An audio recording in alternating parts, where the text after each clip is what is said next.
అందరికీ నమస్కారం అండి ఫ్రెండ్స్. మనకి ఇప్పుడిప్పుడే మరొక ముఖ్యమైన అప్డేట్ అయితే రావడం జరిగిందండి. అదేమిటంటే వాలంటీర్ల వ్యవస్థపై చంద్రబాబు సంచలన నిర్ణయం అంటూ ఇప్పుడే మనకు ఒక అప్డేట్ అయితే వచ్చిందండి.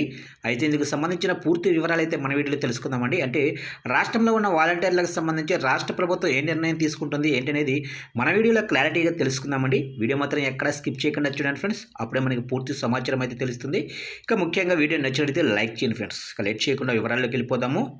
ఇక ఆంధ్రప్రదేశ్లో వైసీపీ ప్రభుత్వం అధికారంలోకి వచ్చాక ప్రభుత్వ సంక్షేమ పథకాలను ప్రజల చెంతకే చేర్చడానికి గ్రామ వార్డు వాలంటీర్ వ్యవస్థను ఏర్పాటు చేసిన సంగతి తెలిసింది.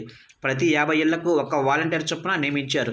వీరి ద్వారా వివిధ పథకాల లబ్ధిదారుల గుర్తింపు, ప్రభుత్వ సేవల వివరాలను తెలియజేస్తూ వచ్చారు. ఇక ఇటీవల ఆంధ్రప్రదేశ్ ఎన్నికల ముందు టీడీపీ జనసేన కూటమి అధికారంలోకి వస్తే వాలంటీర్ వ్యవస్థను ఎత్తివేస్తారని వైసీపీ ప్రభుత్వం తీవ్రంగా ప్రచారం చేసింది. ఇక వాలంటీర్లు రాష్ట్ర వ్యాప్తంగా 2,30,000 మంది ఉండడంతో టీడీపీ జనసేన అధినేతలు చంద్రబాబు, పవన్ కళ్యాణ్ అప్రమత్తమయ్యారు. తాము అధికారంలోకి వచ్చిన వాలంటీర్ వ్యవస్థను రద్దు చేయబోమని స్పష్టం చేశారు.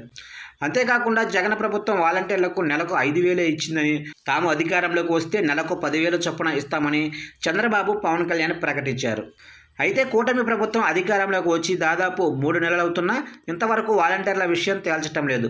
ప్రధానంగా వాలంటీర్లను గత ప్రభుత్వం ఇంటి వద్దే లబ్ధిదారులకు పెన్షన్ల పంపిణీకి వాడుకుంది. ప్రతి నెల 1వ తేదీనే వాలంటీర్ల ద్వారా లబ్ధిదారులకు గత ప్రభుత్వం పెన్షన్ అయితే ఇచ్చింది. అయితే కూటమి అధికారంలోకి వచ్చాక గ్రామ వార్డు సచివాలయ సిబ్బంది, ఇతర ఉద్యోగుల ద్వారా పెన్షన్ల పంపిణీ చేస్తుంది. ఎలాంటి ఇబ్బందులు లేకుండా నెలలో మొదటి 2 రోజుల్లోనే పెన్షన్ల పంపిణీ కూటమి ప్రభుత్వం పూర్తి చేసింది. అంతేకాకుండా పెన్షన్ను ఒకేసారి 1,000 రూపాయలు అయితే పెంచేసింది. ఇక కూటమి ప్రభుత్వం అధికారంలోకి వచ్చాక తమను పట్టించుకోకపోవడంతో వాలంటీర్లు తీవ్ర ఆందోళన వ్యక్తం చేస్తున్నారు. తమను తిరిగి విధుల్లోకి తీసుకోవాలని ఎమ్మెల్యేలు, మంత్రులకు వినతి పత్రాలు కూడా అందజేస్తున్నారు. కాగా ఎన్నికల ముందు 1,00,000 మందికి పైగా వాలంటీర్లతో వైసీపీ నేతలు రాజీనామా చేయించారు. ఎన్నికల ప్రక్రియలో వాలంటీర్లను వాడుకోవద్దంటూ ఎన్నికల సంఘం ఆదేశాలు జారీ చేసింది. దీంతో ఎన్నికల ప్రచారంలో వాలంటీర్ల సేవలను వాడుకొని లబ్ధి పొందడానికి వైసీపీ నేతలు వారితో రాజీనామా చేయించారు. మళ్ళీ తామే అధికారంలోకి వస్తామని, అప్పుడు తిరిగి వాలంటీర్లుగా తీసుకుంటామని భరోసా ఇచ్చారు. వైసీపీ నేతల మాటలు నమ్మిన వాలంటీర్లు తమ ఉద్యోగాలకు రాజీనామా చేసి వారి తరపున ఎన్నికల ప్రచారంలో పాల్గొన్నారు. అయితే వైసీపీ అధికారంలోకి రాకపోవడంతో వాలంటీర్లు తీవ్ర ఆందోళన వ్యక్తం చేస్తున్నారు. తమను విధుల్లోకి తీసుకోవాలని ఎమ్మెల్యేలు, మంత్రులకు మొరపెట్టుకుంటున్నారు.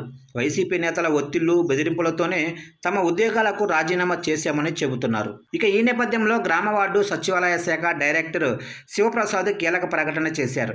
వాలంటీర్లను కొనసాగిస్తామని తెలిపారు. వారి సేవలను వాడుకుంటామన్నారు.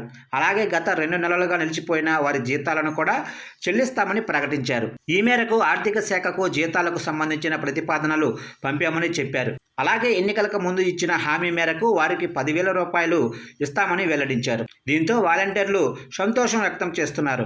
అయితే ఉద్యోగాలకు రాజీనామా చేసిన వారిని తిరిగి తీసుకునే ఉద్దేశంతో ప్రభుత్వం లేదని తెలుస్తోంది.